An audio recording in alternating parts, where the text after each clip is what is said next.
Kieran Voss moved through the hallways of Lincoln Memorial High School like a shadow-given form, his lean, 6-foot frame barely registering in the peripheral vision of his classmates. Despite his height, he had mastered the art of making himself invisible, shoulders slightly hunched, head down just enough to let his sandy brown hair fall across his pale green eyes like a curtain. His clothes, chosen deliberately a size too large, hung loose on his wiry frame, disguising the dense muscle that lay beneath. Every step was calculated, every movement designed to avoid drawing attention in a place where attention meant trouble. The red brick facade of Lincoln Memorial High stood imposing against the Colorado sky, its Gothic architecture intimidating even the most confident students. Gargoyles perched on corner stones seemed to leer down at the teenagers below, as if they too participated in the daily ritual of judgment and social hierarchy that defined high school existence. The building had been constructed in 1952, and decades of teenage drama had soaked into its walls like water into stone. Kieran had transferred here 3 months ago when his father's construction company relocated to Denver, and he still felt like an outsider navigating treacherous, unfamiliar territory. The move had been sudden. 1 week his father had announced the opportunity, the next they were loading a U-Haul and driving north from Phoenix. Kieran had left behind 8 years of training at his uncle's MMA gym.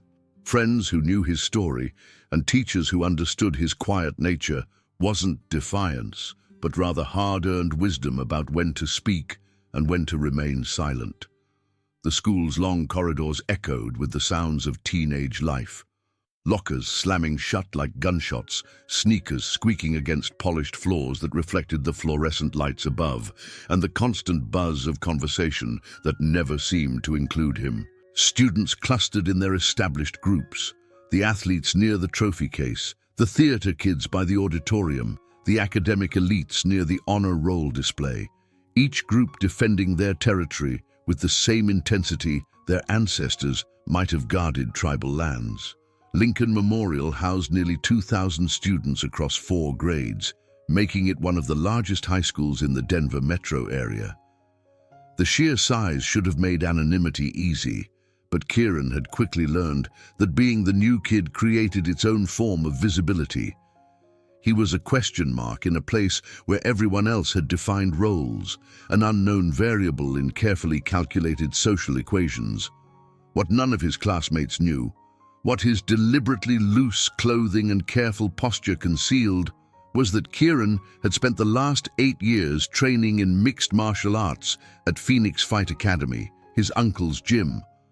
Uncle Marcus had been a professional fighter in his youth, competing in early UFC events before injuries forced his retirement.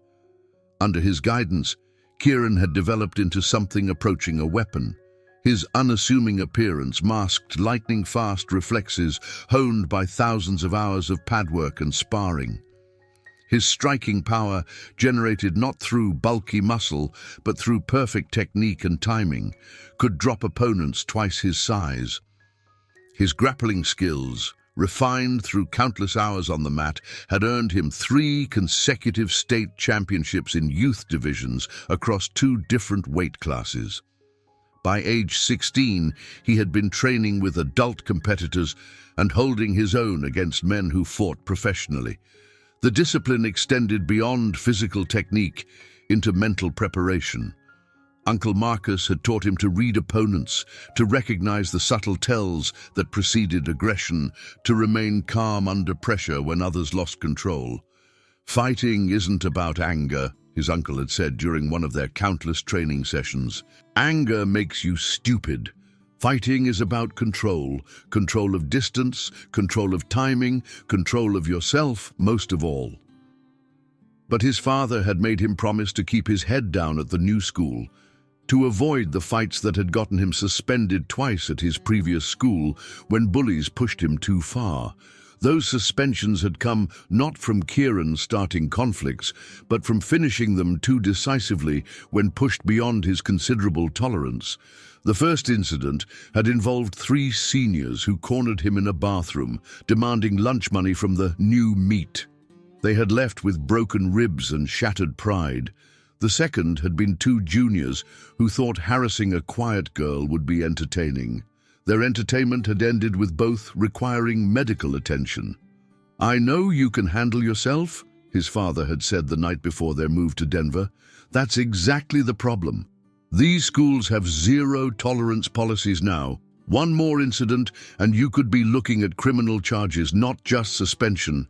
I need you to promise me you'll walk away no matter what they do to you." The promise had been extracted with the weight of his mother's memory hanging between them.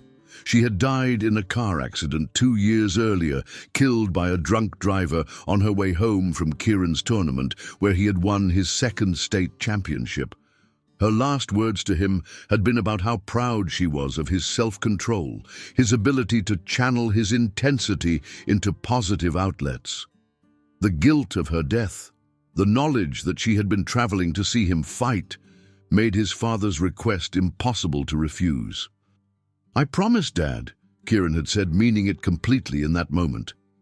What he hadn't anticipated was how quickly that promise would be tested, or how difficult it would be to keep when faced with the particular brand of cruelty that defined high school social dynamics. The trouble had started during his 2nd week at Lincoln Memorial, though Kieran would later realize the seeds had been planted from his first day. Brett Hawthorne had noticed him immediately, not as a person, but as potential prey. Brett possessed the predator's instinct for identifying weakness, vulnerability, and most importantly, isolation. Standing 6 feet tall with the broad shoulders of a linebacker and the swagger of someone who had never faced real consequences for his actions, Brett commanded Lincoln Memorial's social hierarchy through a combination of charisma, cruelty, and carefully cultivated fear. His perfectly styled blonde hair caught the light just right. His expensive clothes marked him as someone whose family had money, and his easy smile could shift to a sneer with devastating effect. Brett's power structure was built on more than just personal dominance. His father owned 3 car dealerships across Denver and had donated enough money to the school's athletic programs to have a parking space permanently reserved near the main entrance. His mother served on the school board and the PTA executive committee. This combination of wealth and influence created a protective barrier around Brett that made teachers reluctant to intervene in his conflicts and administrators quick to accept his version of events. More importantly, Brett understood the psychology of high school power dynamics. He knew that dominance wasn't established through a single dramatic confrontation, but through 1,000 small humiliations that gradually broke down his target's will to resist. He was patient, methodical, and utterly ruthless in his pursuit of maintaining the social order that placed him at the apex. His crew consisted of carefully selected followers who complemented his particular talents. Jake Morrison was a stocky wrestler with cauliflower ears and knuckles scarred from fights both in and out of the ring. Where Brett provided the charisma and strategic thinking, Jake offered pure physical intimidation and the reputation that came from never backing down from a fight. His father worked construction, his mother cleaned houses, and wrestling was his ticket to a college scholarship he couldn't afford to lose. This desperation made him utterly loyal to Brett, who had promised to put in a good word with college recruiters. Tyler Banks represented the third leg of their power triangle, tall and lanky with dead eyes that seemed to catalog everyone's weaknesses. Tyler was the psychological warfare specialist. He had an uncanny ability to find exactly the right words to inflict maximum emotional damage, to identify which buttons to push to reduce his targets to tears or rage. His parents were both therapists, which had given him an early education in human psychology that he had twisted into a weapon. Together, The three of them had ruled Lincoln Memorial's social landscape for over 2 years, establishing and maintaining their dominance through a carefully orchestrated campaign of targeted harassment. They never picked fights they couldn't win, never targeted students with sufficient social connections to cause them real problems, and always maintained plausible deniability when adults became involved. Kieran had triggered their attention not through any action or word, but simply by existing outside their established framework. New students were supposed to seek protection through alliance with existing groups or accept their place at the bottom of the social hierarchy. Instead, Kieran had done neither. He hadn't tried to ingratiate himself with any particular clique, hadn't displayed obvious weakness or desperation for acceptance, and most troublingly, hadn't shown proper fear when they had first tested him with casual shoulder bumps in the hallway. The initial incident in the cafeteria had been what Brett called a confirmation test, a public humiliation designed to establish the new dynamic and provide entertainment for the rest of the student body. What should have been a simple matter of putting the new kid in his place had instead revealed something unexpected in Kieran's response. Most victims, when confronted with the choice between fighting and accepting humiliation, chose humiliation while still displaying signs of suppressed anger or fear that confirmed their submission. Kieran had done something different. He had chosen submission consciously, deliberately, as if it were a strategic decision rather than a defeat. His apology had carried no trace of broken spirit, and his eyes, in the brief moment before he lowered them, had held something that made Brett distinctly uncomfortable. "Did you see that?" Tyler had asked later, as they reviewed the incident in Brett's BMW in the student parking lot. "The way he moved when you pushed him, like he was going to do something, then decided not to." "He's just another loser," Jake had insisted, but there had been uncertainty in his voice. "Probably never been in a real fight in his life." Brett had remained silent, his predator instincts pinging with warnings he couldn't quite articulate. Something about the new kid didn't fit the usual patterns. Most transfer students were eager to please, desperate to find their place in the established order. This one seemed content to remain apart, as if he were waiting for something or evaluating the situation before committing to a course of action. That uncertainty made Kieran dangerous in ways that Brett's conscious mind couldn't fully process. Predictable opponents could be managed, controlled, and ultimately broken through established methods. Unpredictable ones required different strategies, more intense pressure, and constant vigilance to prevent them from disrupting the carefully maintained balance of power. The decision to escalate rather than move on to easier targets was both instinctive and calculated. Brett's position at the top of Lincoln Memorial's social hierarchy depended on the absolute submission of those beneath him. Any sign of resistance, any hint that his authority could be questioned, threatened to unravel the entire structure he had spent years building. Over the following weeks, Brett's crew refined their approach to dealing with the Kieran problem. What had begun as casual bullying evolved into something approaching psychological warfare, a systematic campaign designed to break down their target's resolve through relentless pressure applied at carefully chosen moments. The gymnasium became their primary hunting ground during lunch periods. Lincoln Memorial's gym was a cavernous space with bleachers that retracted against the walls, creating dozens of shadowed corners and isolated spaces where teachers rarely ventured. The acoustics were perfect for their purposes. Sounds echoed and distorted, making it difficult for supervising adults to pinpoint the source of any disturbance. Kieran had begun eating his lunch in the highest section of bleachers, far from the basketball courts where pickup games created enough noise to cover conversations. He would bring a book, usually something from his AP literature class, and try to lose himself in the story while mechanically consuming whatever sandwich his father had packed that morning. The routine provided a small measure of peace in what had become an increasingly hostile environment. Brett's crew had developed their own routine in response. They would enter the gym separately, Jake through the main doors with theatrical loudness designed to draw attention, Tyler through the side entrance near the equipment room, and Brett through the doors nearest the bleachers. Their approach was coordinated with military precision, cutting off potential escape routes while maintaining the appearance of casual movement. "Well, well," Brett would announce as they converged on Kieran's position, his voice echoing off the concrete walls. "Look what we have here. It's our favorite ghost trying to disappear again." The verbal assault would begin slowly, probing for weak points with seemingly casual observations. Tyler would comment on Kieran's clothes, noting that his jeans were 2 seasons out of style and his sneakers looked like they came from a discount store. Jake would critique his lunch, making loud observations about how poor kids ate peanut butter sandwiches, while real men bought hot meals from the cafeteria.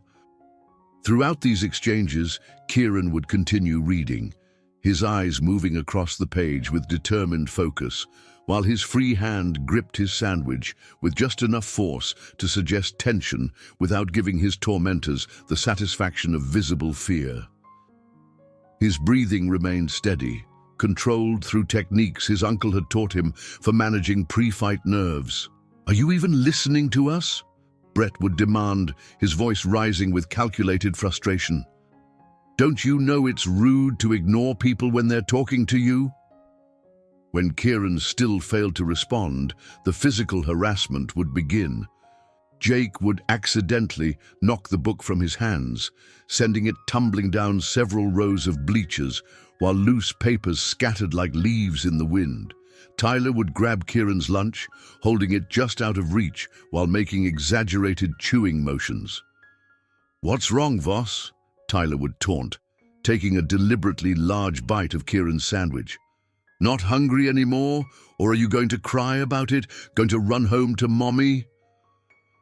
The reference to his mother was like a physical blow, but Kieran had learned to absorb such impacts without external reaction. His jaw would tighten almost imperceptibly, his free hand would curl into a fist for just a moment before relaxing, but his face would remain carefully neutral. Inside, however, the words carved fresh wounds in old scars that had never properly healed. Mrs. Patterson, the geometry teacher who occasionally supervised the gym during lunch periods, would glance over with mild disapproval when the noise level rose too high. But she was 57 years old, tired from 26 years of teaching, and had learned to pick her battles carefully. As long as no blood was drawn and no property was obviously damaged, she operated under the unspoken assumption that teenage social dynamics would resolve themselves without adult intervention. This unofficial policy of willful blindness was endemic throughout Lincoln Memorial's faculty. The school district's zero-tolerance policies had created a bureaucratic nightmare where any reported incident required extensive documentation, parent conferences, and administrative review. Many teachers had learned that the path of least resistance lay in simply not seeing the harassment that occurred in the margins of their supervision. The library offered no sanctuary from Brett's campaign of psychological pressure. Between the tall stacks of dusty books, away from the main circulation desk where Mrs. Chen could observe student behavior, the harassment took on a more intimate and vicious character. Lincoln Memorial's library was a maze of narrow aisles created by metal shelving units that reached nearly to the ceiling. Poor lighting and the maze-like layout created numerous blind spots where students could operate without observation. The thick carpeting muffled footsteps and absorbed sound, making it possible to conduct conversations that wouldn't carry to the front desk. Kieran would seek refuge in the furthest corner of the history section, where books on medieval warfare and ancient civilizations were rarely disturbed by casual browsers. He would spread his homework across a small table tucked between towering shelves, trying to concentrate on algebra problems or essay assignments while listening for the telltale sounds of approaching footsteps. Brett's crew had learned to move through the library like ghosts, using hand signals to coordinate their approach and position themselves for maximum psychological impact. They would appear suddenly from different directions, surrounding Kieran's table before he could react or escape. "Studying hard?" Brett would whisper, his voice carrying just enough volume to be audible without attracting attention from the front desk. "That's good. Smart kids need to study harder than the rest of us." Jake would position himself directly behind Kieran's chair, close enough that his presence felt like a physical weight pressing down. Tyler would lean against the bookshelf to Kieran's right, effectively blocking the most direct route to open space. Brett would remain standing at the front of the table, his hands resting on the surface as he leaned forward with predatory intensity. The psychological pressure of being surrounded, of having his personal space invaded from multiple directions simultaneously, was designed to trigger fight-or-flight responses that would force Kieran into making a choice. Fight and face the consequences of his promise to his father. Flight and accept another public humiliation that would further cement his position at the bottom of the social hierarchy. "You know what I heard?" Tyler would begin, his voice pitched just above a whisper. "I heard your mom died in a car crash. Is that true? Must be hard, not having a mommy to protect you anymore." The words were calculated for maximum emotional impact, designed to shatter Kieran's carefully maintained composure and provoke the kind of reaction that would justify escalation. Brett would watch Kieran's face carefully during these moments, searching for cracks in his control that could be exploited.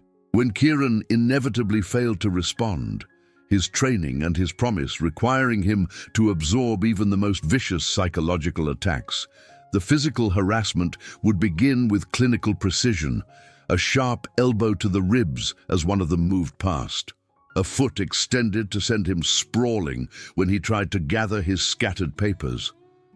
Books knocked from his hands to scatter across the floor while other students stepped over the mess without acknowledgement. "You're pathetic," Jake would whisper as Kieran crawled around collecting his homework assignments. "No wonder nobody wants to be your friend. Even the nerds think you're weird." The systematic nature of the harassment was perhaps the most crushing aspect. This wasn't random teenage cruelty or the impulsive anger of childhood conflicts. This was deliberate, methodical, and utterly relentless. Every day brought new humiliations, each one carefully calibrated to push Kieran closer to his breaking point without crossing lines that would force administrative intervention. The worst incidents happened in the parking lot after school, where the absence of teachers and the end of official school hours created a lawless zone where Brett's crew could operate without constraints. Lincoln Memorial's student parking lot was a sprawling asphalt expanse that could accommodate nearly 800 vehicles, with sections designated for different grade levels and a separate area reserved for faculty. The lot's sheer size worked in the Bullies' favor, creating numerous isolated pockets where confrontations could occur without immediate observation. Security cameras covered the main entrances and exits, but vast areas between the rows of parked cars remained in blind spots that provided perfect cover for harassment.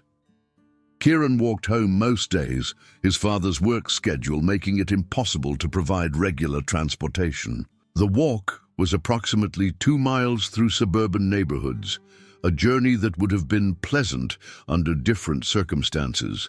But leaving school required crossing the parking lot, and Brett's crew had learned to position themselves strategically to intercept him.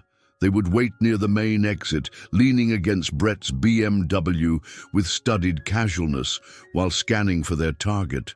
The car itself was a symbol of Brett's status, a black 3 Series with custom rims and a sound system that could be heard from several blocks away.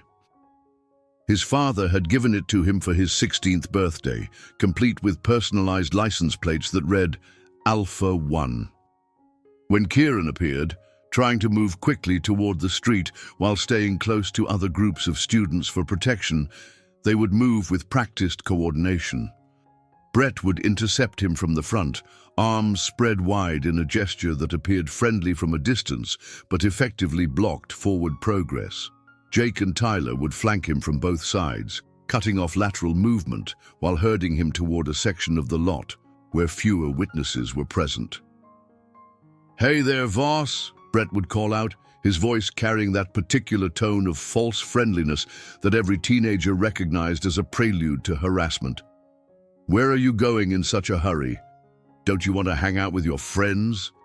The confrontations that followed were exercises in calculated humiliation designed to entertain any students who chose to watch while asserting Brett's dominance over someone who refused to submit properly. They would dump the contents of Kieran's backpack, scattering homework assignments and textbooks across the asphalt while the wind threatened to carry his work away. "Oops," Jake would say with exaggerated innocence after deliberately kicking Kieran's calculus notebook into a puddle. "Better pick that up before it gets ruined." They would force him to crawl around collecting everything while they kicked dirt at him and provided running commentary for any audience that had gathered. Other students would slow their pace to watch the spectacle, some filming with their phones, while others simply accepted it as part of the natural order of high school social dynamics. "Look at him," Brett would announce to anyone within earshot, his voice carrying across the parking lot with practiced projection. "This is what a loser looks like. This is what happens when you don't belong." The words were chosen specifically to reinforce the social isolation that made Kieran vulnerable to continued harassment. By publicly defining him as an outsider, Brett was ensuring that other students would be reluctant to associate with him for fear of becoming targets themselves. During these encounters, Kieran would focus on the breathing techniques his uncle had taught him for managing adrenaline and maintaining clarity under pressure. 4 counts in, hold for 4, 4 counts out, hold for 4, repeat until the storm passed.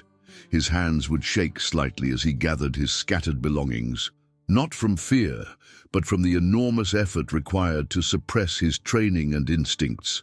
Every fiber of his being screamed for action. His muscles tensed with familiar patterns that had been drilled into him through thousands of repetitions.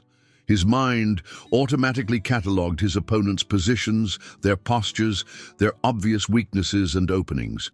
He could see exactly how the confrontation would unfold if he chose to engage, the specific techniques he would use, the order in which he would neutralize each threat, the precise amount of force required to end the conflict decisively.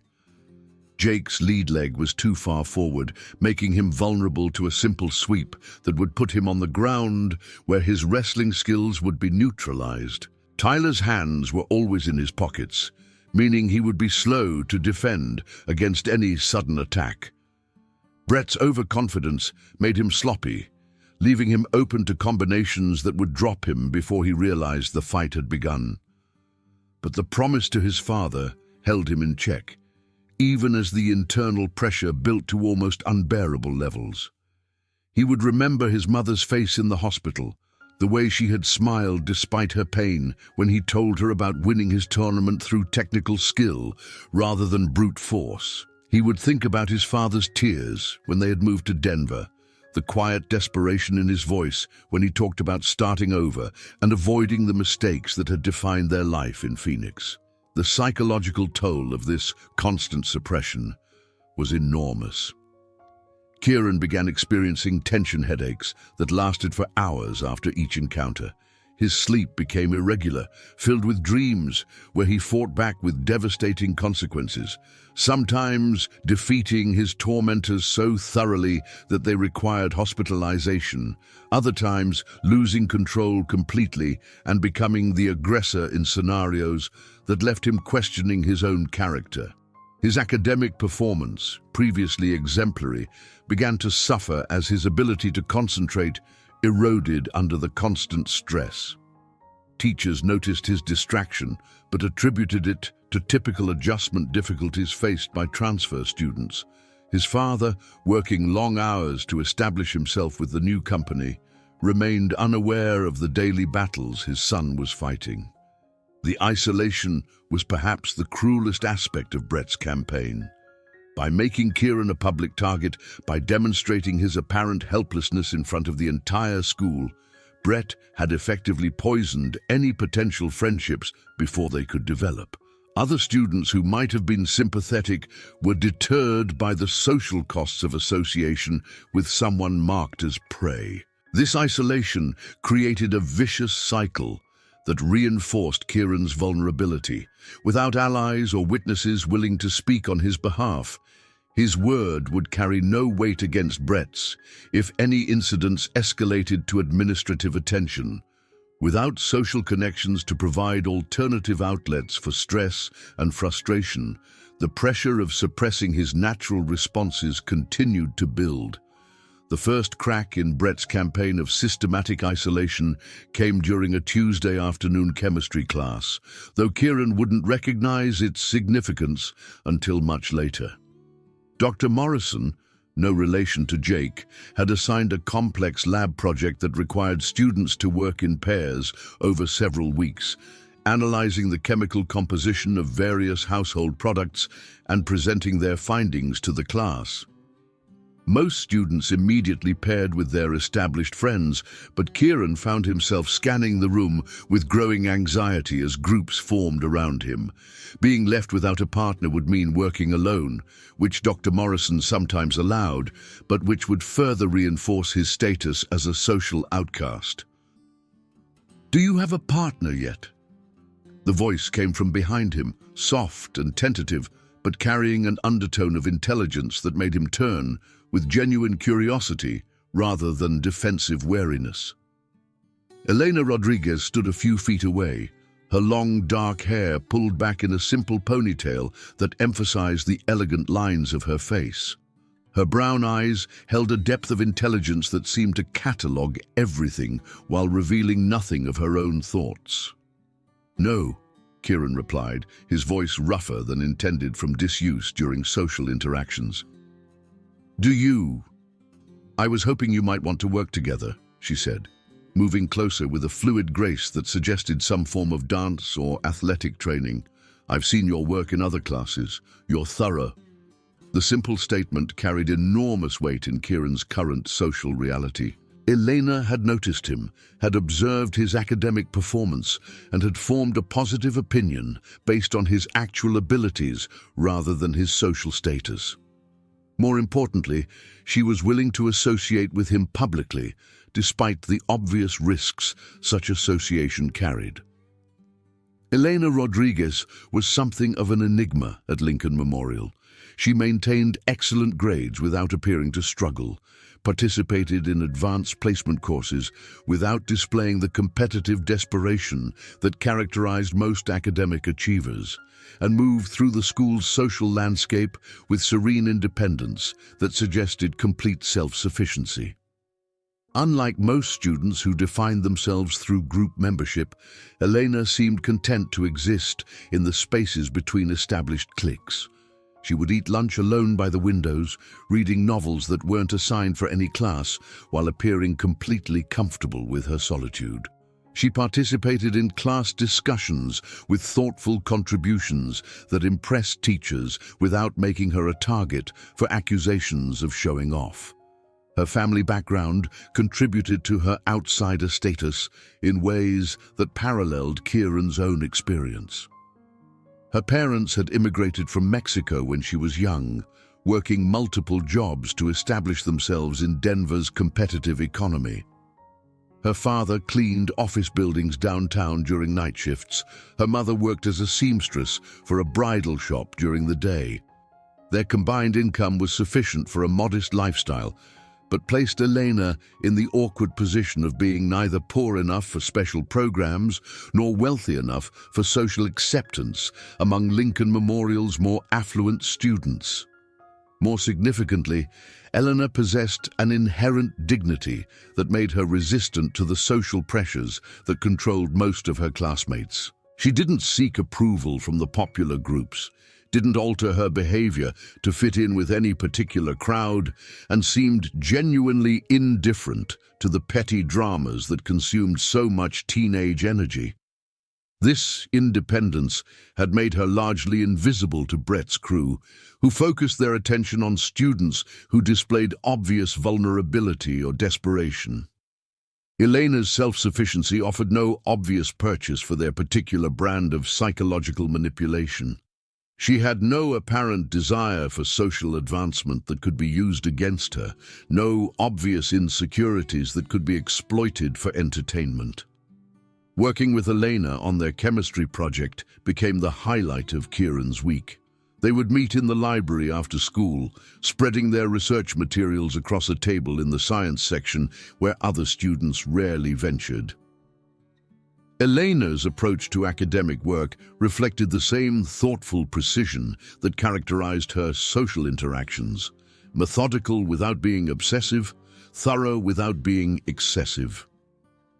"You're different than I expected," she said during their third meeting, looking up from a chart they were creating to display their experimental results. "Different how?" Kieran asked, though he suspected he already knew the answer. "Smarter, more focused." She paused, studying his face with the same careful attention she gave their lab data. "Sadder." The observation hit closer to home than Kieran was prepared for. He had worked hard to maintain emotional neutrality during their project sessions, treating Elena with the same careful politeness he showed his teachers, but she had seen through his defenses with unsettling accuracy. "Everybody's sad about something," he replied, attempting to deflect without being dismissive. "True," Elena agreed, "but most people's sadness is about themselves. Yours feels different, like you're sad about the world." And their conversation was interrupted by the arrival of other students seeking tables, forcing them to lower their voices and return to their official work. But something had shifted between them during that brief exchange, a recognition of shared perspective that created the foundation for deeper connection. Over the following days, Elena began appearing in Kieran's peripheral vision more frequently. She would nod when they passed in the hallways, a small acknowledgement that he was worth noticing. She would catch his eye during chemistry class, sharing brief smiles when Dr. Morrison made one of his terrible science puns. These tiny interactions became anchors of normalcy in Kieran's increasingly hostile daily experience. The transformation was subtle but significant. For the first time since transferring to Lincoln Memorial, Kieran had something to look forward to during his school day. Their project meetings gave him a reason to stay after classes ended, reducing his exposure to parking lot confrontations. More importantly, Elena's presence in his life provided proof that he was capable of normal social interaction, that his current isolation was circumstantial rather than inevitable. Brett noticed the change immediately. His predator instincts detected shifts in his target's behavior patterns, subtle alterations in posture and expression that suggested a crack in the psychological pressure he had been applying so methodically. Where Kieran had previously moved through the school with the careful wariness of prey animal, he now displayed moments of what might almost be called contentment. "Our boy's been making friends," Tyler observed during one of their informal strategy sessions in Brett's BMW. "Saw him talking to that Mexican girl after chemistry yesterday." "Elena Rodriguez," Brett said, his voice thoughtful as he processed this new information. "Quiet little church mouse, never causes any trouble." "Maybe we should expand our social circle," Jake suggested, with a cruel smile. "Show her what happens when you associate with losers." Brett considered this suggestion carefully. Including Eleanor in their harassment campaign would certainly increase the pressure on Kieran, but it would also expand their target profile in ways that might attract unwanted attention. Elena had no history of behavioral problems, maintained excellent grades, and came from the kind of hard-working immigrant family that administrators preferred to protect. More importantly, targeting Eleanor would transform their campaign from dominance establishment into something approaching persecution. The distinction was crucial for maintaining the plausible deniability that kept adults from intervening. As long as their harassment appeared to be typical teenage social dynamics, they could operate with relative impunity. Expanding to include obviously innocent bystanders might trigger the kind of institutional response that would threaten their position. Not yet, Brett decided. Let's see how this develops. Maybe she'll figure out the smart thing to do on her own. The shift in Kieran's behavior became more pronounced as his partnership with Eleanor evolved beyond their chemistry project. They began sitting together during lunch, sharing comfortable silences and tentative conversations about books, music, and their shared status as outsiders, navigating Lincoln Memorial's complex social ecosystem. Elena's presence gave Kieran something he had forgotten existed since his mother's death. Hope that high school might contain moments of genuine happiness rather than mere survival. Their conversations revealed a sharp intelligence and dry sense of humor that had been hidden beneath her quiet exterior. She had read extensively beyond her grade level, preferring classic literature to the young adult novels that dominated most teenage reading lists. "Have you read Steinbeck?" she asked during one of their lunch periods, gesturing toward the copy of East of Eden that Kieran had been working through slowly. "Some," Kieran admitted. "This is my second time through this one. There's something about the way he writes about people trying to be better than they are, or failing to be as good as they think they are," Elena countered with a slight smile. "That's what I find more interesting. The characters who believe they're righteous, but keep making terrible choices." Their discussion of literature led naturally to conversations about philosophy, about the nature of choice and responsibility, about whether people were fundamentally good or evil in their hearts. These were not typical teenage concerns, but both Kieran and Elena had experienced enough hardship to think seriously about such questions. Elena's insights often surprised Kieran with their sophistication.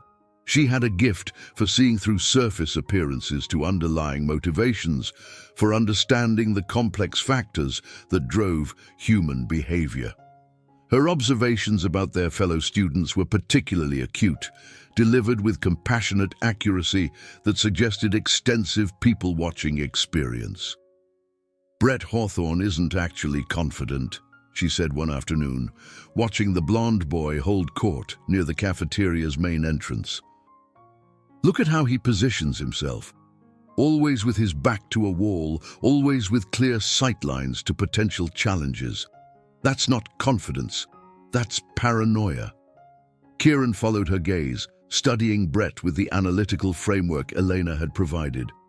She was right. Brett's seemingly casual posture was actually carefully defensive, designed to project strength while protecting against surprise.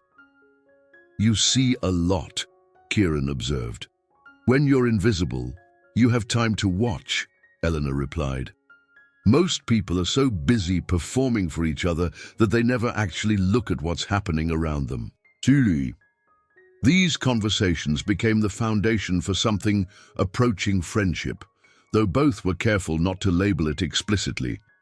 They were still learning to trust, still evaluating whether the other could be relied upon in a crisis.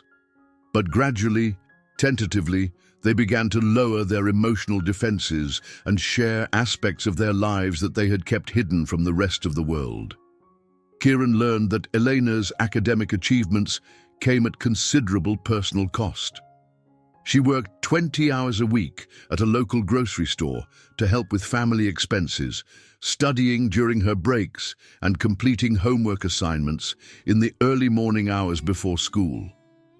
Her dream of attending college seemed almost impossibly distant given her family's financial situation, but she pursued it with quiet determination that reminded Kieran of his own approach to martial arts training. Elena, in turn, sensed depths in Kieran that he hadn't revealed explicitly. She noticed the way he moved with unconscious precision, the way his eyes tracked potential threats in their environment, the way he seemed to evaluate every situation for strategic possibilities. When she commented on these observations, Kieran would deflect with humor or change the subject entirely. "You have secrets," she said one afternoon, studying his face with her characteristic directness. "Everybody has secrets," Kieran replied, unconsciously echoing his earlier deflection about sadness. "True, but yours feel bigger than most." Brett's patience with this developing friendship finally reached its limit during the third week of October. The Halloween season had brought an increased energy to Lincoln Memorial's social dynamics, with costume planning and party invitations serving as new vectors for inclusion and exclusion. Brett's crew had been invited to multiple parties being thrown by different social groups, confirmation of their position at the top of the school's hierarchy. Kieran and Elena, predictably, had been invited to none of these gatherings, but rather than appearing dejected by their exclusion, they seemed genuinely indifferent to the social events that consumed their classmates' attention. This indifference was perhaps the most threatening aspect of their friendship from Brett's perspective. It suggested that his opinion, his approval or disapproval, might be irrelevant to their happiness. The decision to escalate came during a lunch period when Brett observed Kieran and Elena sharing what appeared to be a private joke, both of them laughing with genuine pleasure at something invisible to the rest of the cafeteria. The sight of his primary target displaying honest happiness was intolerable to someone whose power derived from maintaining others' misery. "Time to remind our friend about the natural order," Brett announced to his crew as they finished their own lunch. "And maybe educate his girlfriend about the costs of poor social choices." Jake cracked his knuckles with anticipation. About time. This whole friendship thing was getting disgusting. Tyler's smile held no warmth as he studied Elena from across the cafeteria. "I've been looking forward to expanding our social circle." They approached Kieran and Elena's corner table with theatrical menace, their footsteps deliberately heavy against the tile floor. Other students sensed the shift in atmospheric pressure and began clearing away from the immediate area, creating an impromptu arena for whatever was about to unfold. Brett positioned himself directly across from Elena, his hands flat on the table surface as he leaned forward with predatory intensity. Jake moved to Kieran's left side, close enough that his shadow fell across their lunch trays. Tyler flanked Elena's right, completing the encirclement with practiced precision. "Well, well," Brett announced, his voice pitched to carry across the nearby tables. "Looks like the freak found himself a girlfriend. Tell me, Elena, what's it like dating the school's biggest loser?" Elena's face flushed red, but she lifted her chin with defiant grace that reminded Kieran of his mother facing down doctors who thought she couldn't understand their medical terminology. "Leave us alone, Brett." "Oh, how sweet," Tyler chimed in, reaching out to flick Elena's ponytail with deliberate disrespect. "She's defending her boyfriend. That's adorable." Kieran felt something dangerous stirring in his chest, a familiar heat that he had been suppressing for months. His hands clenched into fists beneath the table as he fought to maintain the control that his promise to his father demanded. But this was different from previous confrontations. This time, they weren't just attacking him, they were threatening someone who mattered to him, someone whose only crime was showing him kindness. "I asked you to leave us alone," Eleanor repeated, her voice steady despite the obvious fear in her eyes. Jake grabbed Eleanor's chemistry textbook, the same one she and Kieran had been using for their project, and held it high above his head. "What if I don't want to leave you alone? What's the freak going to do about it?" The book crashed to the floor with a sound that echoed through the suddenly quiet cafeteria like a gunshot. Students at nearby tables froze in mid-conversation, sensing that something significant was happening, but uncertain whether to intervene or simply observe? That's enough, Kieran said quietly, rising from his seat with fluid movement that suggested coiled power barely held in check. His voice carried a note that made several students at nearby tables look up with sudden interest, a harmonic of controlled violence that spoke to primitive instincts about predators and prey. Brett stepped closer, invading Kieran's personal space with the confidence of someone who had never faced real consequences for his actions. Or what? You gonna cry about it? You gonna run away like you always do? The entire cafeteria had gone silent now, sensing that something different was happening. Even the lunch staff had stopped serving to watch the confrontation unfold, creating an audience of several hundred students for whatever was about to occur. "I said that's enough," Kieran repeated, his voice still quiet but carrying an undertone of steel that made Brett's eyes narrow with confusion. Something was wrong with this scenario. His target was supposed to submit, to accept humiliation, to reinforce the established order through obvious weakness. Instead, Kieran stood his ground with quiet confidence that suggested vast reserves of controlled power. His posture had shifted subtly, weight balanced on the balls of his feet, hands loose at his sides but positioned for instant action. Most unsettling of all, his eyes held no fear, only a cold evaluation of threats and strategic possibilities. "You think you're tough now?" Brett laughed, but there was a slight uncertainty in his voice that hadn't been present during previous confrontations.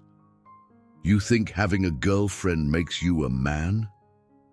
He reached out to shove Kieran backward, the same move that had humiliated him dozens of times before.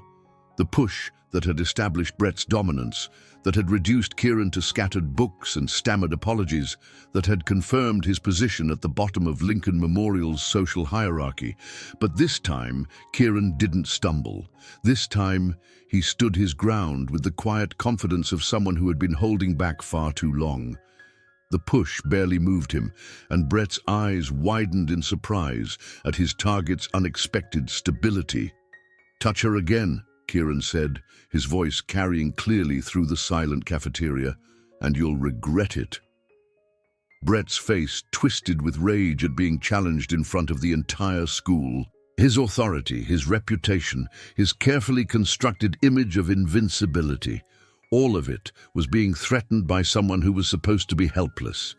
The humiliation was intolerable, the challenge to his position absolute. He pulled back his fist, intending to end this embarrassing display of defiance with a quick punch to Kieran's face.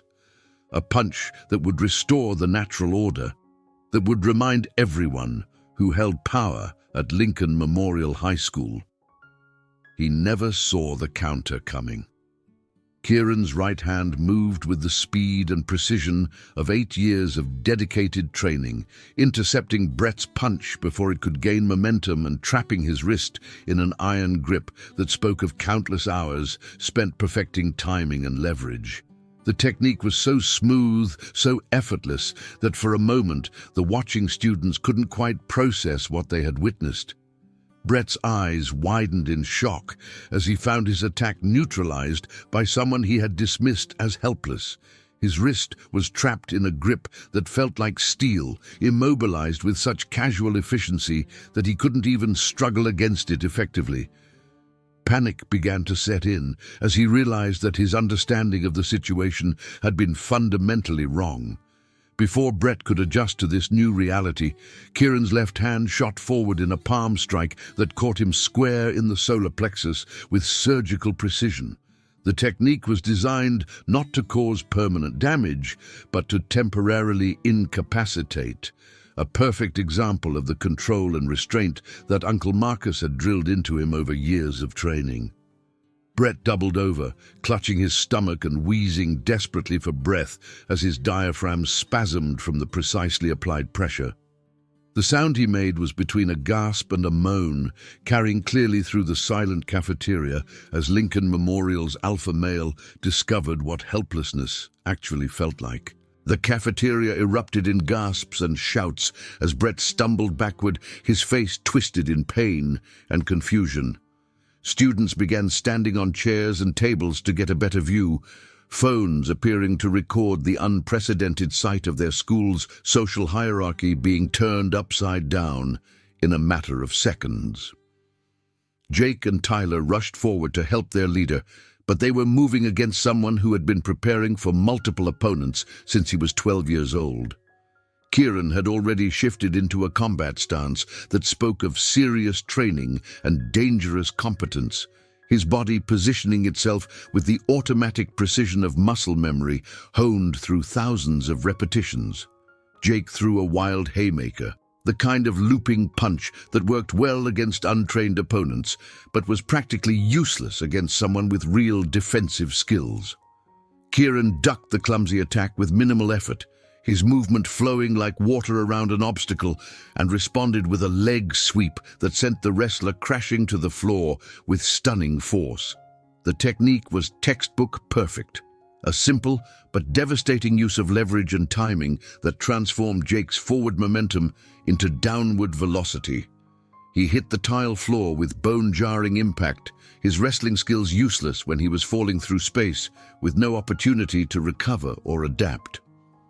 Tyler tried to grab Kieran from behind, reaching for what he thought would be an easy takedown of someone distracted by dealing with his partner. But Kieran had been training against multiple opponents for years, developing an almost supernatural awareness of threats approaching from all directions. He sensed Tyler's approach through peripheral vision and subtle changes in air pressure, turning at the last moment to catch the taller boy's outstretched arms. What followed was a hip toss that looked almost effortless, despite requiring perfect timing and technique to execute properly. Tyler found himself flying through the air before slamming into the tile floor with enough force to drive the breath from his lungs. The entire sequence had lasted less than 30 seconds, but it felt like a lifetime to the stunned audience. Students stood on chairs and tables to get better views, excited chatter beginning to fill the air as everyone tried to process what they had just witnessed.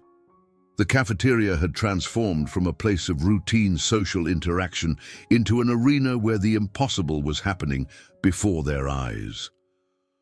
Brett had recovered enough breath to charge forward with a roar of rage, his face red with humiliation and his expensive shirt already stained with cafeteria food from his initial fall. But his attack was driven by emotion rather than strategy, making him predictable to someone trained to read opponents' intentions through body language and movement patterns. Kieran sidestepped the clumsy rush with matador-like precision, using Brett's own momentum against him by delivering a precise kick to the back of his knee.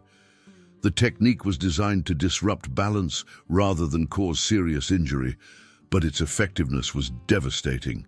Brett's leg buckled instantly, sending him crashing face-first into a nearby table in a cascade of food trays and plastic utensils.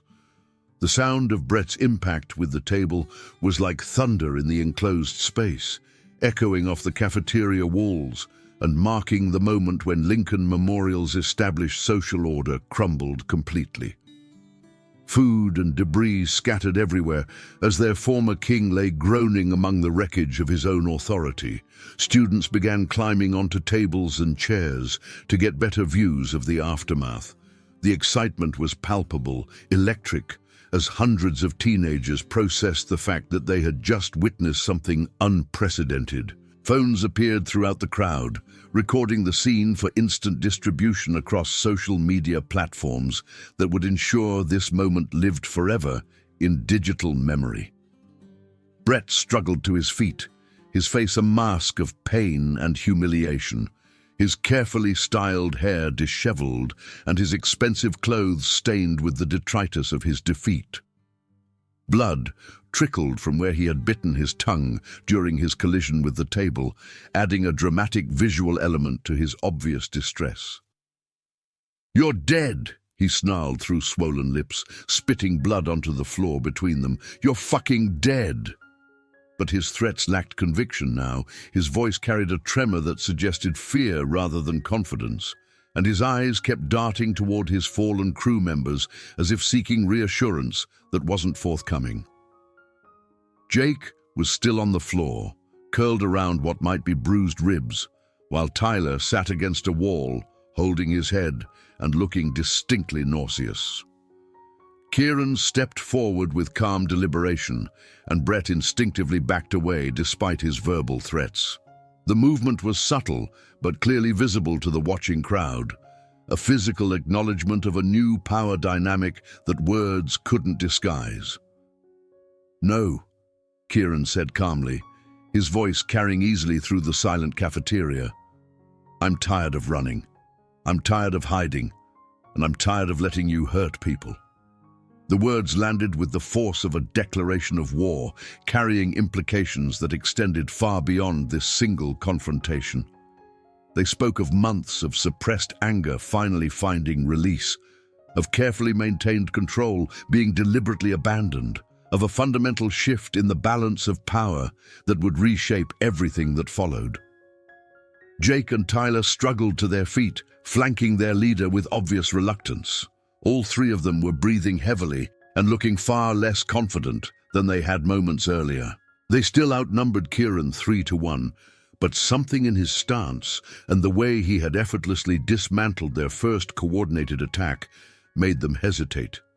The mathematical advantage that had always been their trump card suddenly felt irrelevant when facing someone who moved with such fluid precision, who seemed to anticipate their attacks before they fully formed them, who displayed the kind of controlled violence that spoke of serious training and dangerous competence.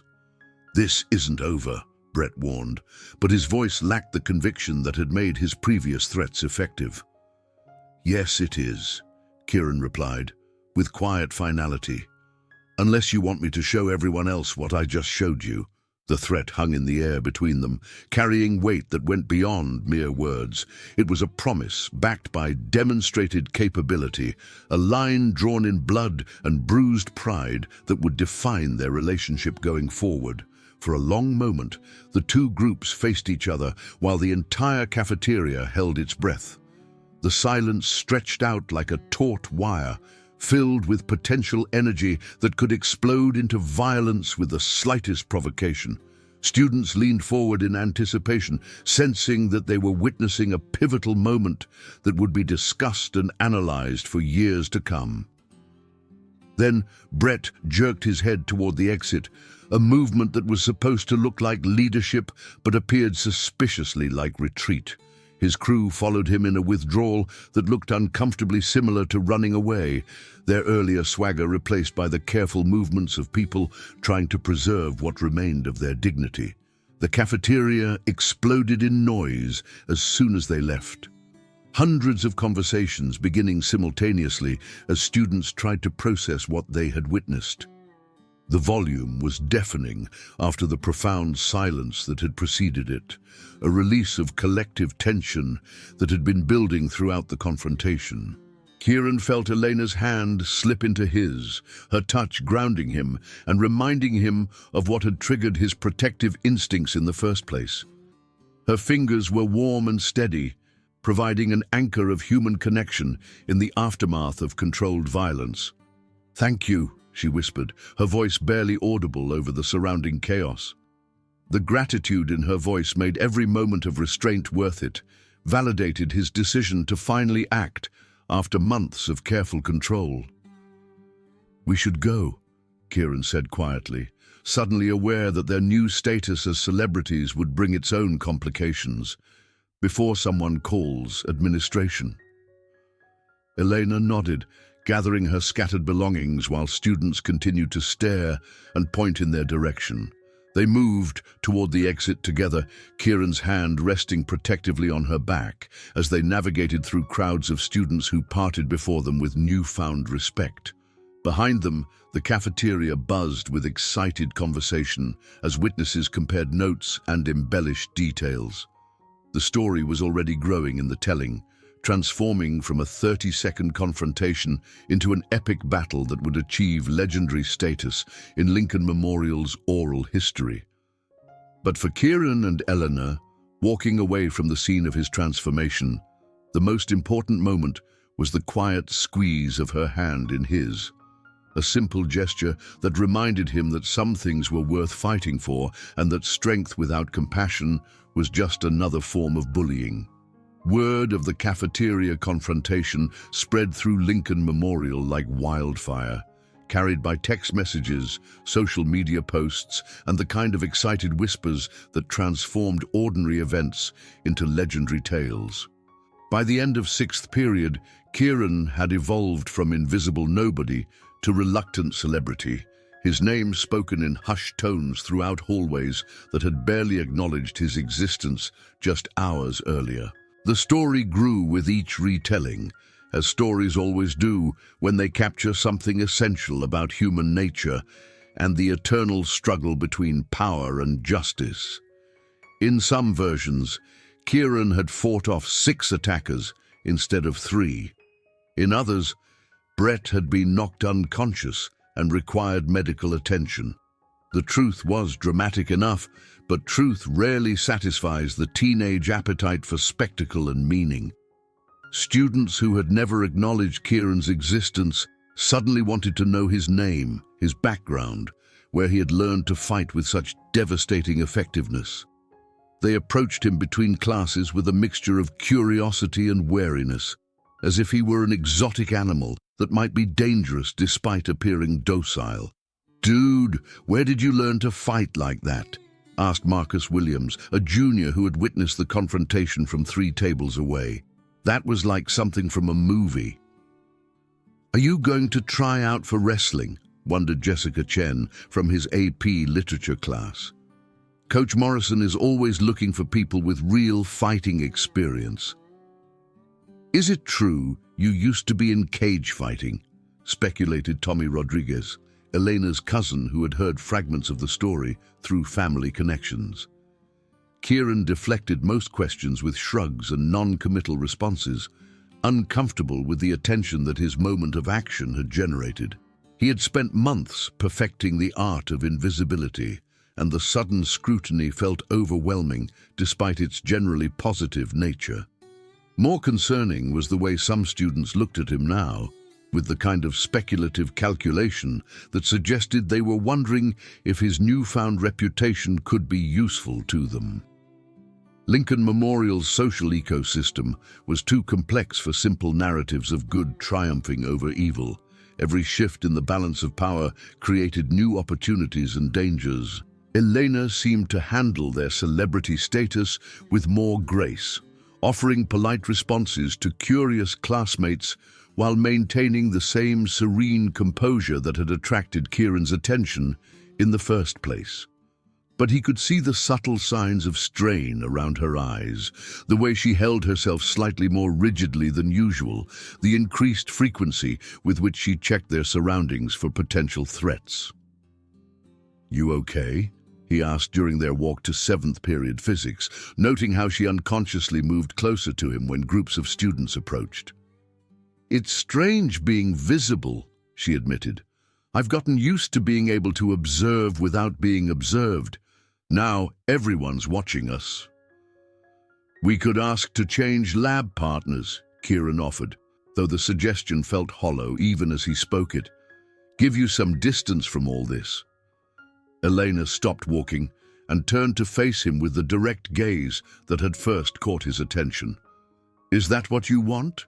"No," Kieran said immediately, the honesty surprising him with its intensity. "But I don't want you dealing with consequences for my choices." "Our choices," Eleanor corrected gently. "I chose to sit with you, remember? I chose to be your friend. Those were my decisions." Their conversation was interrupted by the arrival of other students seeking their attention, forcing them to continue walking toward their classroom. But something had been established between them during that brief exchange, a mutual commitment to weather whatever consequences their relationship might bring. Dr. Patterson's physics class provided a temporary refuge from the social complexity that surrounded them in the hallways. The aging teacher had a reputation for maintaining strict classroom discipline that discouraged casual conversation during instructional time. Students who tried to discuss non-academic topics during his lectures quickly found themselves assigned extra homework problems that consumed their free time for days. But even Dr. Patterson seemed affected by the morning's events. He glanced at Kieran with something approaching curiosity during their discussion of momentum and force vectors, as if seeing his student in an entirely new light. When Kieran correctly answered a complex question about conservation of energy, the teacher nodded with what might have been approval rather than his usual neutral acknowledgement. "Energy cannot be created or destroyed," Dr. Patterson said, looking directly at Kieran. "It can only be transferred from one form to another. Sometimes that transfer happens gradually, through accumulated pressure over time. Sometimes it happens all at once, in dramatic displays that change everything around them." The comment seemed to carry meaning beyond the standard physics curriculum, but Kieran couldn't be certain whether he was reading too much into the teacher's words. Adults at Lincoln Memorial had their own complex relationships with the school's social dynamics, often choosing willful blindness over intervention to avoid the bureaucratic complications that came with acknowledging problems they couldn't easily solve. The afternoon brought a different kind of tension as rumors circulated about Brett's plans for retaliation. His humiliation in front of the entire school had wounded his pride in ways that demanded vengeance, and everyone understood that someone in his position couldn't simply accept defeat without attempting to restore his reputation. "He's been talking to his friends on the football team," Elena reported as they walked toward their respective buses after final period. "Jessica heard him telling them that you caught him off guard, that it wouldn't happen again." Kieran nodded grimly. He had expected retaliation from the moment he chose to act rather than submit, but the scale of what Brett was planning exceeded even his pessimistic expectations. The involvement of the football team suggested a level of escalation that would be difficult to contain or manage through individual action. "When?" Kieran asked, though he suspected he already knew the answer. "Tomorrow, after school, in the main courtyard where everyone gathers before the buses arrive." The main courtyard was Lincoln Memorial's social hub, a large open space surrounded by benches where students congregated before heading home. More importantly, it was visible from the main office, the library, and most of the ground floor classrooms, ensuring maximum audience for whatever spectacle Brett had planned. The choice of venue was strategically significant. A public confrontation would serve multiple purposes for Brett's reputation rehabilitation campaign. It would demonstrate his willingness to face Kieran again, despite his earlier defeat. It would show that he could command sufficient allies to overcome any individual advantage Kieran might possess. Most importantly, it would provide the kind of dramatic showdown that would dominate school conversation for weeks, potentially rewriting the narrative of their first encounter. That evening, Kieran sat in his bedroom staring at the homework assignments that seemed trivial compared to the confrontation that awaited him. His father was working late again, trying to establish himself with the construction company that had relocated them to Denver. The house felt empty and echoing, filled with the kind of silence that made thinking unavoidable.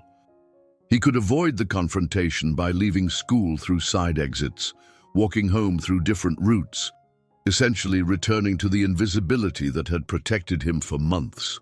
Brett's challenge was public, but it wasn't legally binding. No one could force him to face impossible odds in service of some adolescent notion of honor. But the thought of Elena returning to her previous isolation, of other potential victims filling the power vacuum his retreat would create, made that option feel like cowardice rather than wisdom. His mother had taught him that strength without purpose was meaningless, but she had also taught him that some fights were worth having regardless of the odds. He pulled out his phone and scrolled through the contacts until he found his uncle's number. Marcus answered on the second ring, his voice carrying the gravelly undertone that came from years of taking hits to the throat during his professional fighting career. "Hey, kid, how's Denver treating you?" "I might have a problem," Kieran said, his voice carrying more uncertainty than he intended. "What kind of problem?" Kieran found himself explaining the entire situation, the months of bullying, his promise to his father, the confrontation that morning and the challenge that awaited him tomorrow. Uncle Marcus listened without interruption, occasionally making small sounds that suggested he was processing the information and evaluating its implications. "So you've been taking it for months," Marcus said when Kieran finished his explanation. "And today, you finally had enough." "Elena didn't deserve what they were doing to her," Kieran said. "I couldn't just sit there and watch." "Good," Marcus said immediately. "That's exactly what your mother would have wanted to hear. She was proud of your self-control, but she would have been prouder of you protecting someone who mattered to you." The conversation continued for another 20 minutes, with Marcus offering tactical advice about dealing with multiple opponents while emphasizing the importance of controlling escalation. "Remember, this isn't about winning or losing," he said, as they prepared to end the call. "This is about standing up for what matters to you. Win or lose, you can live with that." After hanging up, Kieran spent another hour practicing forms in his backyard, moving through the familiar patterns that had grounded him throughout his adolescence. The movements were meditative, centering, preparing his mind and body for whatever tomorrow would bring. Tuesday morning brought ominous whispers through Lincoln Memorial's hallways, carried by students who seemed to sense impending drama with the instinctive awareness that teenagers possessed for social upheaval. Brett had been unusually visible throughout the day, moving through the school with his expanded entourage like a general reviewing troops before battle. Word had spread through the athletic community that Lincoln Memorial's alpha male intended to settle things properly with the upstart who had embarrassed him in front of the entire school. Football players who had barely acknowledged Brett's existence were suddenly eager to associate with him, drawn by the promise of participating in something legendary. The rumors grew with each telling until they reached mythic proportions. Some students claimed that Brett had recruited the entire starting lineup of the football team. Others whispered that he had convinced alumni to return for the confrontation. The truth was probably somewhere between these extremes, but truth mattered less than the psychological impact of uncertainty. Kieran navigated the day with careful attention to his surroundings, noting which students avoided eye contact and which seemed to be studying him with predatory interest. The shift in social dynamics was palpable. He was no longer invisible, but his visibility brought dangers that invisibility had protected him from. Elena remained close throughout the day, walking with him between classes and sitting beside him during lunch, with the quiet solidarity that had defined their friendship from the beginning. She seemed calm despite the obvious tension, displaying the same serene composure that had first attracted his attention. "You don't have to be there," Kieran said as they shared their usual corner table in the cafeteria. "Whatever happens, it's not your fight." "Of course it's my fight," Elena replied with gentle firmness. "They made it my fight when they decided to target me yesterday. Besides, someone needs to witness what actually happens instead of relying on rumors and speculation." Their chemistry class had been particularly tense, with Dr. Morrison seeming to sense undercurrents he couldn't quite identify. Several students kept glancing toward Kieran and Elena's lab station with the kind of nervous energy that preceded significant events. Even mundane discussions about molecular bonding seemed charged with additional meaning. "Chemical reactions require specific conditions to occur," Dr. Morrison lectured. his words seeming to carry weight beyond their scientific context. Temperature, pressure, the presence of catalysts. All of these factors determine whether a reaction will proceed gradually or explosively. Sometimes a system that appears stable can undergo rapid transformation when the right conditions are present. Third period brought warning from an unexpected source. Marcus Williams, the junior who had approached Kieran after yesterday's confrontation, lingered after their shared AP history class with obvious nervousness. "Look, I don't know you that well," Marcus began, glancing around to ensure they weren't overheard. "But I heard what Brett's planning, and it's not just him and his usual crew.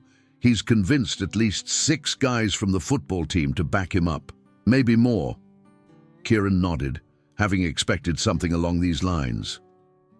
"Thanks for the heads up. You should know that some of us think what you did yesterday was overdue," Marcus continued. "Brett's been terrorizing people for years, and the teachers just pretend it's not happening. But tomorrow, man, even if you're as good as everyone says, those are bad odds." "I know," Kieran replied simply. "So why are you going through with it? Why not just avoid the whole thing?" Kieran considered the question carefully before answering. "Because someone has to. If I back down now, it all starts over. And next time, they'll know they can get away with anything." Marcus studied his face for a long moment, then nodded with what might have been respect. "Good luck, man. Really." The afternoon dragged with the peculiar time distortion that preceded significant events. Minutes felt like hours during classes where Kieran struggled to concentrate on academic material that seemed increasingly irrelevant. But the periods between classes passed in flashes, bringing him inexorably closer to the confrontation that would define everything that followed. Elena's presence remained constant throughout the day, a stabilizing influence in the midst of mounting tension. She had an almost supernatural ability to project calm confidence, as if the outcome of tomorrow's confrontation was already determined in their favor. Her faith in him was both comforting and pressure-inducing, adding weight to his sense of responsibility. "You're going to do fine," she said, as they walked toward their final period together. "You've been preparing for this your whole life, even if you didn't know it." The observation was more accurate than she realized. Years of training under Uncle Marcus had been about more than learning techniques or building physical conditioning.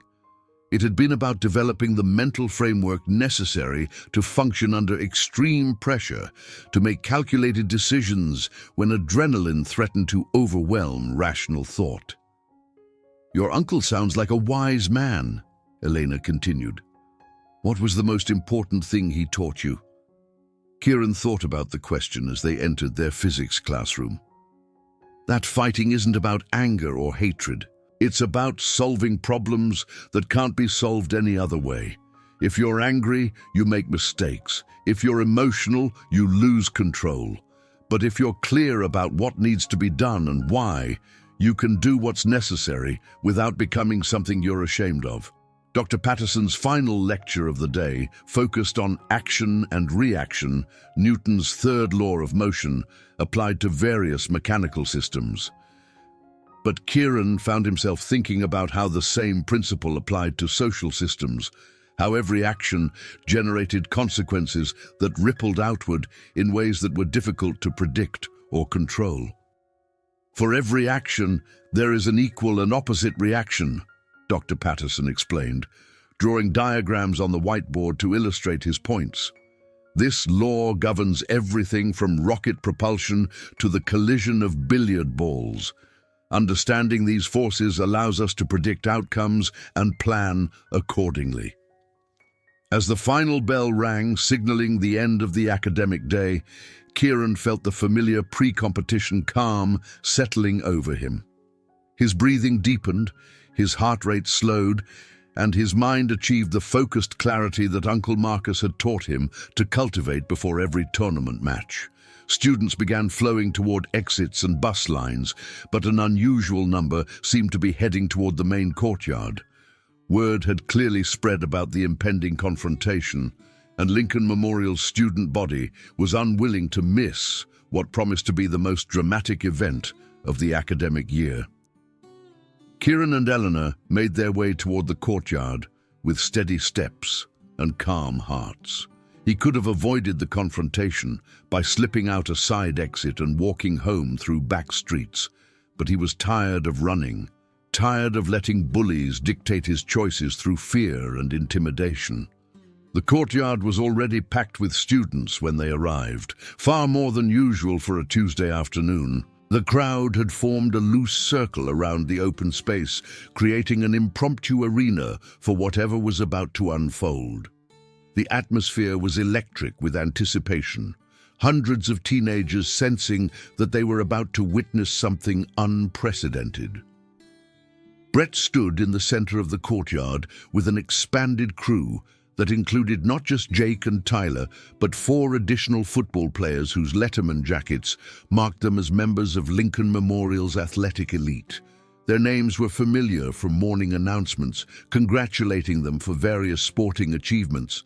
Marcus Johnson, the starting linebacker; Tommy Chen, defensive tackle; David Rodriguez, tight end; and Kevin Murphy, offensive guard. They formed a loose semicircle blocking the main exits and ensuring that their target couldn't escape without going through them. Their positioning was strategically sound, covering multiple angles of approach while maintaining the appearance of casual congregation. "There he is!" Brett called out as Kieran entered the courtyard, his voice carrying clearly through the crowd. "Lincoln Memorial's tough guy. Let's see how tough you really are when the odds are even." The irony of describing 7 against 1 as even odds wasn't lost on the watching students, but no one seemed inclined to point out the mathematical disparity. This was theater as much as confrontation, with Brett playing the role of wronged authority figure seeking to restore proper order. Kieran walked forward with measured steps, Elena staying close beside him despite his earlier suggestions that she maintain distance from whatever was about to unfold. Her presence was both comforting and concerning. He drew strength from her faith in him, but her proximity to potential violence made the stakes higher than they would have been otherwise. The circle tightened as Kieran reached the center of the courtyard, students pressing in from all sides to get better views of the confrontation. He could see faces he recognized from various classes, some displaying excitement, others showing concern, most simply hungry for drama that would break up the monotony of their Tuesday afternoon. 7 against 1, Kieran observed, his voice steady despite the odds arrayed against him. "Seems about right for your style."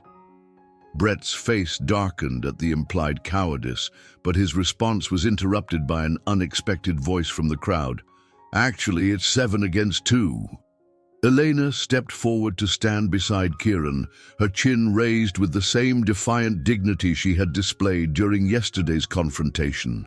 The gesture was both brave and foolish, putting her directly in harm's way for principles that weren't entirely her own. "Elena, don't," Kieran said quietly, his concern for her safety overriding his appreciation for her loyalty. "We're in this together," she replied simply. "That's what friends do." Several other voices emerged from the crowd as students who had witnessed yesterday's cafeteria confrontation began to reconsider their roles as passive observers. "Make it 7 against 3, called Marcus Williams, stepping out of the crowd with obvious nervousness but determined resolve. Brett's had this coming for years. 7 against 4, added Jessica Chen, moving to join the small group forming around Kieran and Elena. "I'm tired of pretending this is normal." Tommy Rodriguez, Elena's cousin, emerged from another section of the crowd. 7 against 5, family sticks together.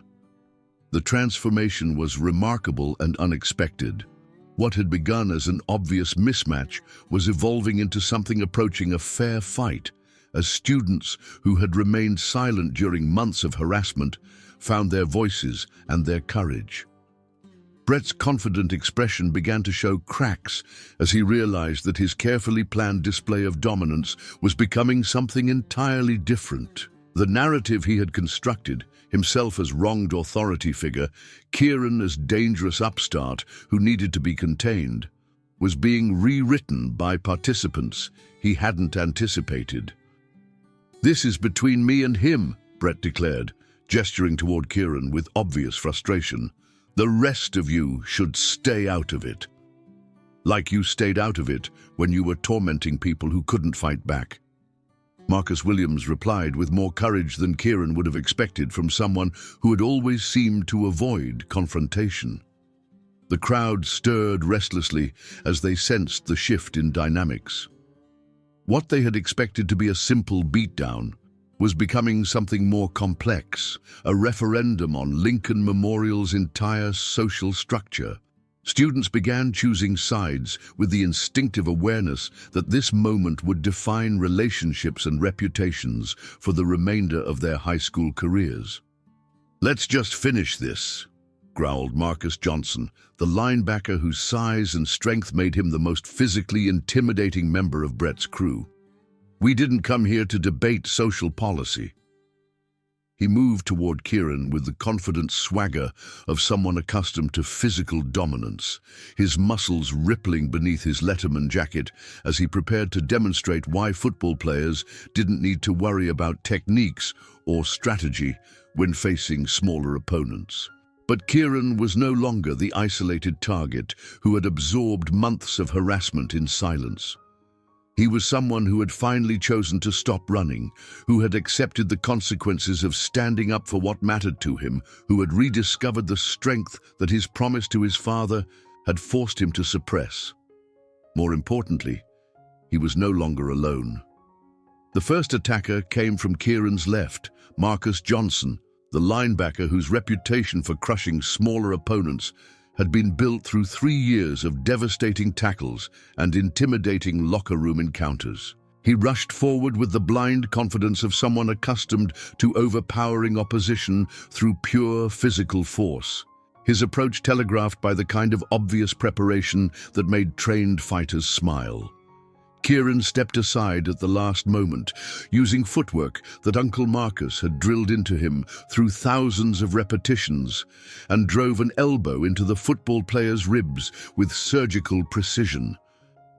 The technique was designed to disrupt breathing and momentum, rather than cause permanent damage, but its effectiveness was immediate and dramatic. Marcus Johnson stumbled into the crowd of spectators, clutching his side and wheezing for breath while students scrambled to get out of his way. The sight of Lincoln Memorial's most feared athlete reduced to helplessness by a single counterattack sent a ripple of shock through the watching crowd. 2 more football players came simultaneously from different directions. Tommy Chen and David Rodriguez coordinating their approach with the kind of strategic thinking that suggested actual planning rather than emotional reaction. But Kieran had trained for multiple opponents since he was 12 years old, developing the spatial awareness and timing necessary to handle complex tactical situations. He caught Tommy Chen with a spinning back kick that doubled him over, the technique flowing from his defensive movement against Marcus Johnson with the fluid continuity that characterized advanced martial arts. Before Tommy could recover, Kieran had pivoted to face David Rodriguez's charge, grabbing the tight end's outstretched arms and using his momentum to execute a hip toss that sent him flying into a nearby bench. The crowd roared with excitement as Lincoln Memorial's athletic elite discovered that size and strength meant nothing against properly applied technique and timing. Phones appeared throughout the audience to record the action, ensuring that this moment would live forever in digital memory. Elena, Marcus Williams, Jessica Chen, and Tommy Rodriguez formed a protective semicircle around Kieran, facing the remaining members of Brett's crew with determination that surprised everyone, including themselves. They weren't trained fighters, but they were no longer willing to be passive observers of injustice. Jake Morrison and Tyler Banks approached more cautiously now, having witnessed their backup systematically dismantled by someone they had dismissed as helpless. The casual confidence that had characterized their previous interactions with Kieran was replaced by wariness that suggested genuine concern about the outcome. Kevin Murphy, the offensive guard whose size made him the most physically imposing member of Brett's remaining crew, tried to tackle Kieran around the waist with the same technique that had proven effective against countless opponents on football fields. But grappling with someone trained in mixed martial arts was entirely different from controlling untrained adversaries.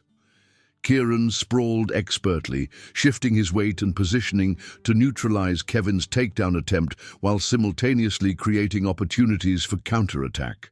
The sprawl was textbook perfect, transforming Kevin's forward momentum into an awkward stumble that left him face down on the concrete with his arms trapped beneath him.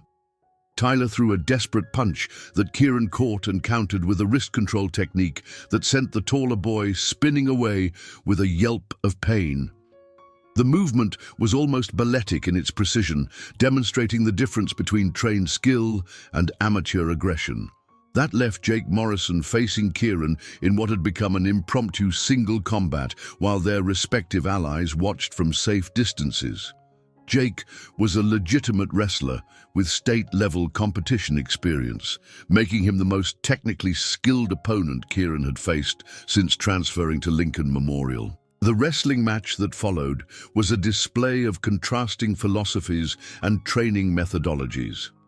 Jake relied on the kind of grinding, positional wrestling that dominated high school competitions, techniques designed to control opponents through superior leverage and conditioning while avoiding the dramatic throws and submissions that characterized more dynamic fighting styles.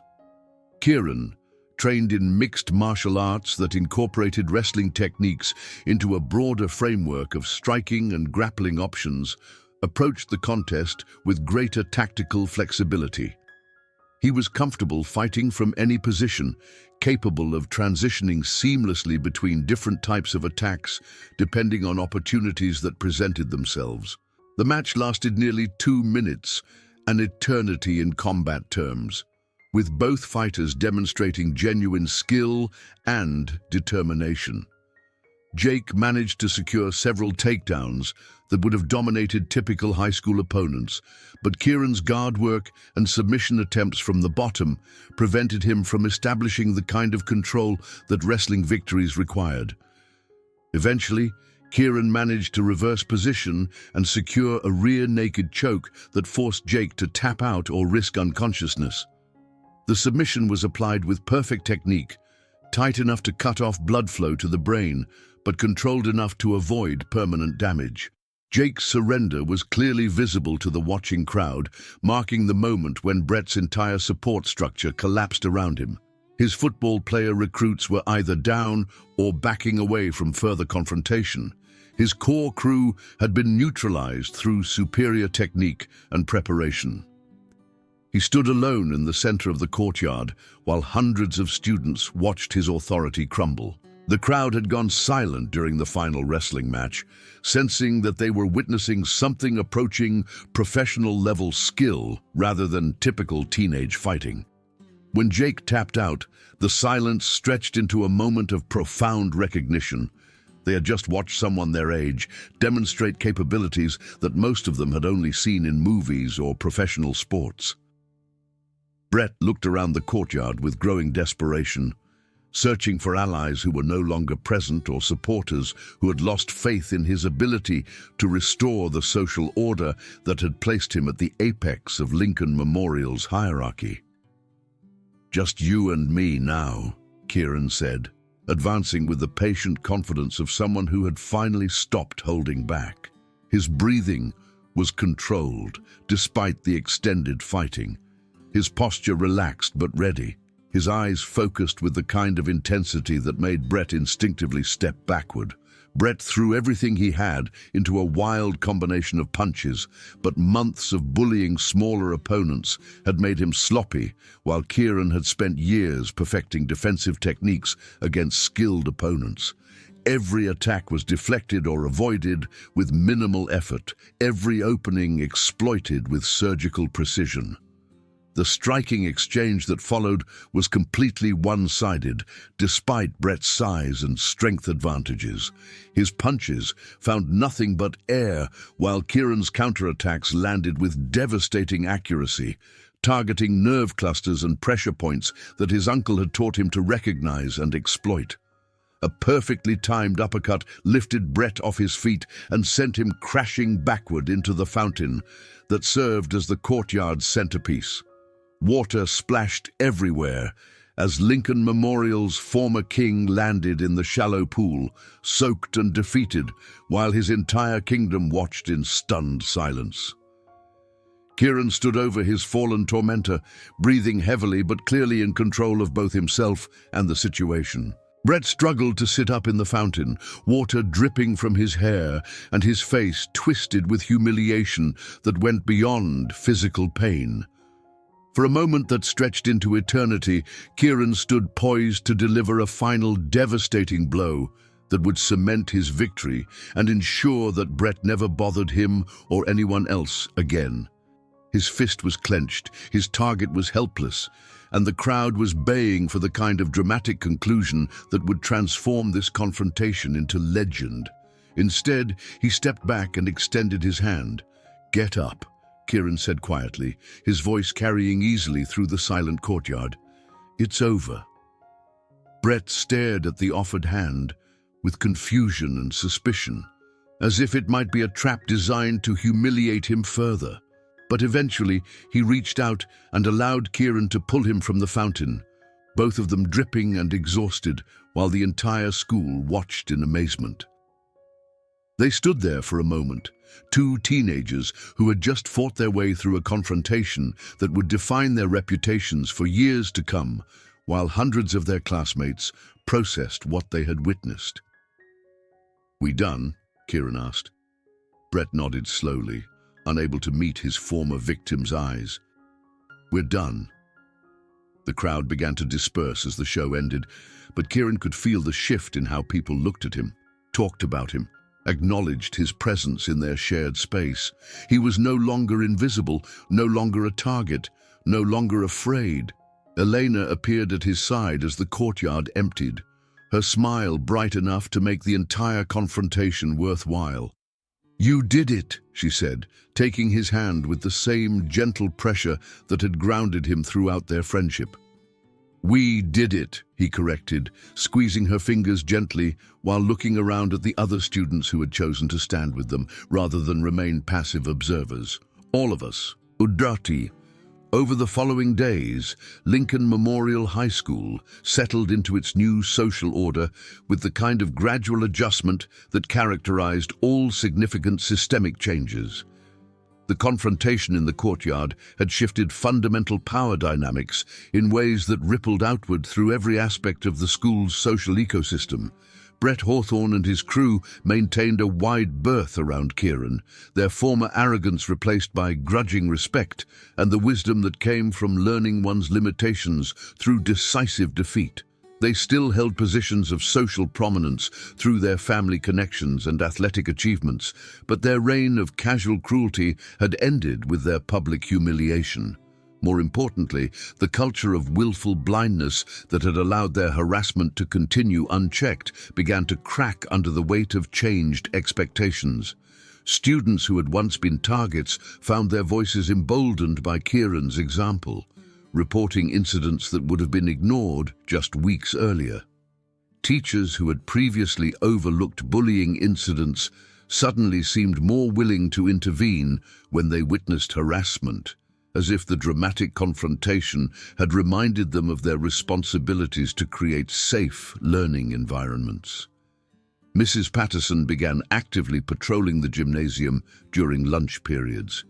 Mrs. Chen installed new sightlines in the library that eliminated the blind spots where harassment had flourished.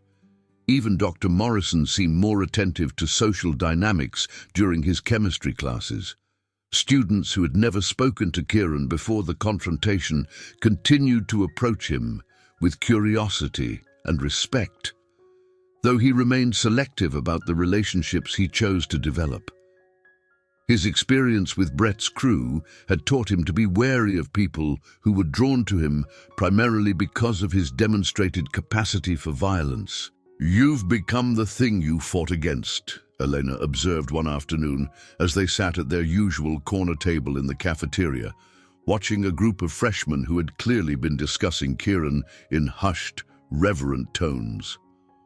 "What do you mean?" Kieran asked, though he suspected he understood her concern. "You're the alpha now," she explained gently. "People are afraid of you the same way they used to be afraid of Brett. That's not necessarily a bad thing, but it's something you should be aware of." The observation was uncomfortably accurate. Kieran had noticed the way some students approached him with the same careful deference that had characterized interactions with Brett's crew. They sought his approval, his protection, his endorsement of their various social positions and conflicts. More troubling were the students who seemed to expect him to use his newfound status to settle scores with other bullies throughout the school. They would approach him with stories of harassment and abuse, clearly hoping that he would dispense the same kind of justice he had delivered to Brett's crew. "I'm not interested in being anyone's enforcer," he had told Marcus Williams, when the junior suggested that certain members of the debate team were overdue for attitude adjustments. "What happened with Brett was personal. I'm not looking to fight other people's battles." The response had disappointed some of his new admirers, but it felt consistent with the values his uncle had instilled during years of training. Strength without purpose was meaningless, but strength used for the wrong purposes was actively harmful. His relationship with Elena continued to develop with the same careful thoughtfulness that had characterized its beginning. They spent increasing amounts of time together, working on shared academic projects, discussing books and ideas that interested them both, simply enjoying each other's company in ways that felt natural and unforced. The romantic potential that had always existed between them began to emerge more clearly as the social pressures that had initially brought them together evolved into genuine affection and mutual respect. Their first kiss occurred on a Friday afternoon in the library, hidden between tall stacks of books where they had once sought refuge from Brett's harassment. "I love you," Elena said quietly as they sat together in the same section of bleachers where Kieran had once eaten his lunch in isolation. "Not because you protected me, not because you're strong, but because you're kind. Because you chose to help people when you could have just helped yourself."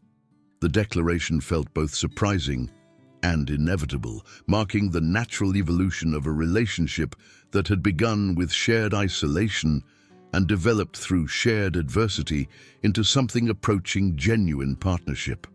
"I love you too," Kieran replied, the words carrying weight that went beyond teenage romance into something that might last beyond high school and the social dynamics that had brought them together.